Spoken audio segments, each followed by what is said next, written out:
વડોદરા જિલ્લા ભાજપના કાર્યકરોમાં નારાજગી જોવા મળી। હેમાંગ જોશી અને રસિક પ્રજાપતિના કાર્યક્રમમાં બળાપો ઠાલવ્યો છે। જિલ્લા કમલમમાં યોજાયેલા કાર્યક્રમમાં વ્યથા વ્યક્ત કરી છે।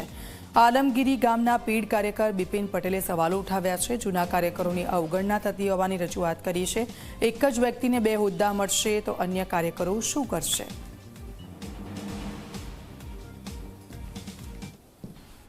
વડોદરા જિલ્લા ભાજપ કાર્યાલય ખાતે યોજાયેલા અભિવાદન સમારોહમાં પોતાની વાત બેબાકીથી મૂકનાર ભાજપના સનિષ્ઠ કાર્યકર્તા અને આલમગીર ગામના પૂર્વ સરપંચ બિપિનભાઈ પટેલ આપણી સાથે તેમની સાથે વાત કરીશું।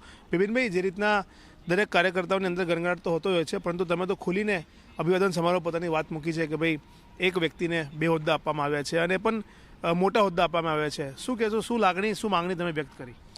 મારો તો સ્વભાવ જેવો હોય છે કે હું સાચી વાત કહેતો હોઉં છું ને પાર્ટીના નિયમ પ્રમાણે મેં કોઈ વિશેષ એવું કહ્યું નહીં હતું અને આટલા વર્ષોથી હું કામ કરતો હોઉં છું તો મારાથી કોઈ પાર્ટીને નુકસાન થાય એવું કોઈ કાર્ય કર્યું નહીં।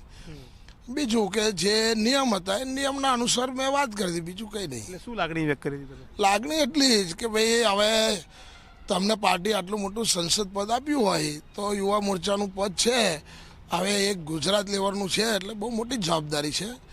તો એના કારણે કોઈ બીજા કાર્યકર સક્ષમ કાર્યકર્તા નહીં, કોઈ કાર્યકર્તાઓનો કોઈ ખોટ નહીં। ભાજપની અંદર અસંખ્ય કાર્યકર્તાઓ છે, બહુ બાહુબલી કાર્યકર્તાઓ છે। તો એ કાર્યકર્તાને આવ્યો હોય તો પાર્ટીને થોડો ન્યાય મળે ને પાર્ટીને આપણે વ્યાપ વધે અને બહુ વૈભવ લગીને પહોંચાડવાની છે। રસિકભાઈને પણ જિલ્લા ભાજપ પ્રમુખ છે અને પ્રદેશમાં ઉપાધ્યક્ષ બનાવવામાં આવ્યા, એ બાબતે પણ શું કહેશો? કારણ કે એક વ્યક્તિને 2 હોદ્દા સંગઠનમાં આપવામાં આવ્યા। હા, એ તો એ હોદ્દા આલ્યા છે, પણ એ તો હોદ્દા બદલાતા હોય, કેમ કે એમનો હોદ્દો એવો છે કે સંગઠનનો હોદ્દો છે તો એ બીજા સંગઠનની અંદર બીજા નવું નિયોગ કરશે, પાર્ટી નક્કી કરશે। કેમ કે જ્યારે પ્રદેશમાં ગયા હોય તો જિલ્લાનો જે હોદ્દો છે તો એમની જગ્યાએ કોઈ બીજા આવશે, પણ હવે એકદમ તો આવે ના, જ્યારે પાર્ટીએ નક્કી કર્યું હોય તો બીજા નક્કી કરશે હવે પાર્ટી। એવી પણ વાત છે કે જે સિનિયર કાર્યકર્તાઓ છે, જે વરિષ્ઠ કાર્યકર્તાઓ છે, એમની અવગણના કરવામાં આવી રહી છે। ના, અવગણના નહીં, પાર્ટીના કાર્યકર્તાઓ તો કંઈક ને કંઈક રીતના કામ કરતા હોય। હવે નવ યુવાનોની અત્યારે સારી રીતના કામગીરી કરતા હોય તો પાર્ટી બદલાવ નવો આવતો હોય। અત્યારે તાલુકા લેવલના કે એના લેવલના કાર્યકર્તાઓનું હતું કે ઉંમરનો બાદ હતો કે ભાઈ 50 વર્ષની ઉંમરવાળાને જ પ્રમુખ બનાવવાનો, એમને જ ફોર્મ ભરવાનું, બીજાને નહીં બનાવવાનું, તો એ શિરોમાન્ય રાખ્યું જ છે બધા કાર્યકર્તાઓએ। પછી 60 વર્ષની ઉંમરનું હતું કે ભાઈ તાલુકા જિલ્લામાં ચૂંટણી લડવી હોય તો 60 વર્ષની ઉંમરવાળાએ જ એ દાવેદારી કરવી।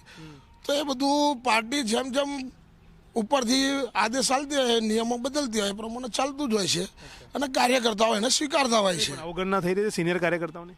અવગણના નહીં, એ તો કાર્યકર્તા તો કેવું છે કે ક્યારેય મટતો નહીં।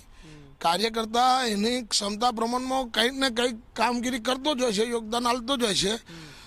અવગણના એટલે કાર્યકર્તા કોઈ મટતો નહીં, ભલે હોદ્દો હોય કે ના હોય, કાર્યકર્તા એ કાર્યકર્તા જ હોય છે। પણ નવા નિશાળિયાને હોદ્દા આપી દે, જૂના વર્ષોને એમની સેવા માટે મૂકી દેવાના। હા, એટલે નવજવાન હોય તો વધારે ચાલે ને વધારે દોડે, વધારે ક્ષમતાથી કામ કરે, એટલે પાર્ટી એ પ્રમાણની વિચારણા કરતી હોય છે અને એને લઈને હોદ્દા આપતી હોય છે। પણ મારો એક જ હતું, એમાં કોઈ વિરોધ નહોતો, કોઈ એ નહોતું।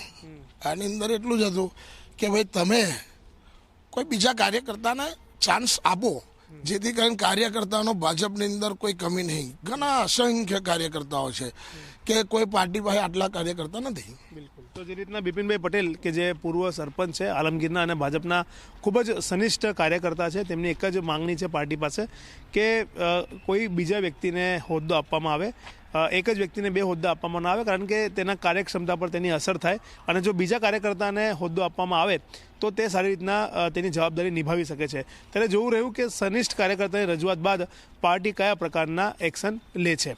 કેમેરામેન મુકુંદ દવે સાથે રવિ અગ્રવાલ, ઝી મીડિયા, વડોદરા।